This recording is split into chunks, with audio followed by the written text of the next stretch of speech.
दो तस्वीरों की आज बात हुई, मोदी राज और दलित। ऐसे में सवाल उठा कि क्या मोदी राज में दलित उत्पीड़न में इजाफा हुआ है। इस सवाल के मुताबिक आपकी जवाब जो आए 78% दर्शकों ने माना कि दलितों पर उत्पीड़न के मामलों में इजाफा हुआ है। बहुमत तो कहता है। ऐसे में उपाय क्या हो, रास्ता क्या हो, बात उस पर होनी चाहिए। अनका साहब, आपका क्या सुझाव है? कैसे दलित उत्पीड़न के मामलों को बढ़ने से रोका जा सकता है? इसके लिए सबसे जो सुलभ और उपयोगी एक रास्ता है कि जितने भी दलित हैं उनमें शिक्षा का प्रसार ज़्यादा से ज़्यादा हो, उन्हें सुविधाएं उपलब्ध कराएं और उन्हें ज़्यादा से ज़्यादा शिक्षा की तरफ मोड़ें जी, तभी वो अपना भविष्य सुधार सकेंगे। ऐसी बहुत सी परिस्थितियां हैं जिनके बच्चे माँ बाप नौकरियों पे चले जाते हैं, बच्चे घर में अकेले रह जाते हैं, उनको स्कूल कौन भेजे? और स्कूल में नहीं भेजेंगे। जैसे आपने अभी बताया कि साहब 8वीं पास में एक सरपंच के लिए कोई आदमी उपलब्ध नहीं है, तो इसका सबसे बड़ा कारण यही है कि उनको बेचारों को फैसिलिटी नहीं मिलती है, टाइम पर कोई चीज़ मिलती ही नहीं है, कोई उनको समझाने वाला नहीं है, उनके भविष्य के बारे में कोई बतलाने वाला नहीं है। कैसे स्थिति सरकारी जो योजनाएं उनके लिए बनी है उनके बारे में उनको कुछ पता नहीं है।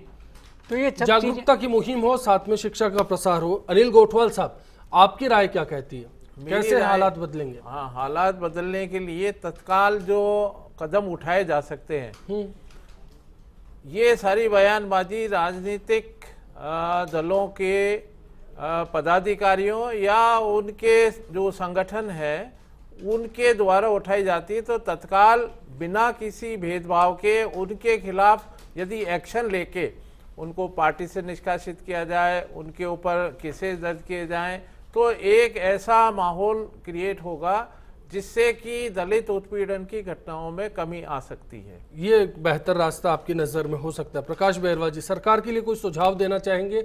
मंशा बेहतर कैसे बनाई जा सके, इस पर कोई राय देना चाहेंगे? वैसे हमारी तो यहाँ न सेंटर में न राजस्थान में कांग्रेस की गवर्नमेंट है, लेकिन दलितों को विशेष तौर से गांवों के अंदर वसुंधरा जी ने 17,000 स्कूलें बंद कर दी, वो सब दलितों के गांवों में थी।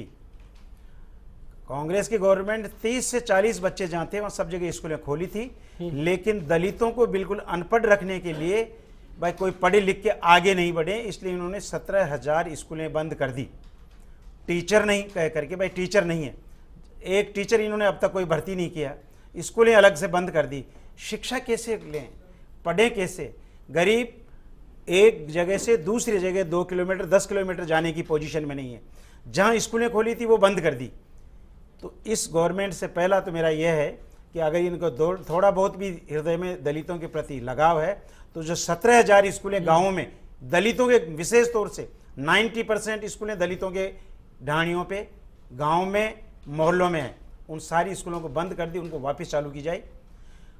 ज़्यादा से ज़्यादा अध्यापक लगाए जाएं, क्योंकि अध्यापकों की कमी सरकार चाहे तो भर्ती कर सकती है। शिक्षा के जरिए जागरूकता के रास्ते पर आकर दलित उत्थान हो सकता है। आपकी बात का सार ये होगा। शील दबाई जी, आपसे जानना चाहूंगा, सुझाव सबके हैं, शिक्षा पर जोर की बात की जा रही है और दलितों को आगे लाने के लिए बात की जा रही है, लेकिन ये मुमकिन कैसे हो पाएगा? मंशा में कथनी करने का जो फर्क है, लोग मानते हैं कि उत्पीड़न बढ़ा है बीजेपी राज में। देखिए, सबसे पहले तो अश्वनी जी, मैं इनको कहना चाहूँगी कि इन्होंने शायद देखा ही नहीं है, पढ़ा ही नहीं है कि शिक्षा में जो गुणात्मक सुधार इस सरकार ने की है वो पिछले 5 साल में बिल्कुल जीरो पे ला दिया था। स्कूलों की हालत इतनी खराब थी, जिस जर्जर स्थिति में थी, 2-2, 3-3 स्टूडेंट्स पे 5-5, 7-7 टीचर्स थे। समानीकरण करके शिक्षा में जो गुणवत्ता लाई है वो अपने आप में एक रिकॉर्ड है। और दूसरी बात मैं अभी शिक्षा के क्षेत्र में ये भी कहना चाहूँगी कि जिस तरह जब ये आप बात कर रहे थे कि 7 पंचायतों में कैंडिडेट नहीं मिले, तो सरकार की मंशा यही थी कि शिक्षा को बढ़ावा देने के लिए कि इसको 8वीं या 10वीं तक की शिक्षा अनिवार्य की जाए। हो सकता है कि अभी थोड़ा कोई कैंडिडेट नहीं मिले, लेकिन इसको हम आगे कब तक करते?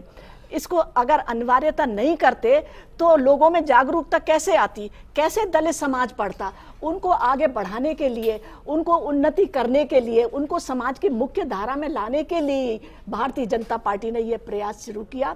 और दूसरा ये कहना चाहूंगी कि दलित समाज भी अपने आप को सिर्फ वोट बैंक ना समझे, अपने अधिकारों को समझे, अपने जागरूकता लाए। और अगर जागरूकता चलिए उम्मीद यही करेंगे कि जो सरकारें कहती हैं वो करती जाएं तो शायद बेहतर तस्वीर देखने को मिल सकती है। फिलहाल के लिए आप सभी का बहुत बहुत शुक्रिया और आप सभी से इसी उम्मीद के साथ आज विदा लेंगे कि आने वाला कल सबके लिए आज से बेहतर साबित हो।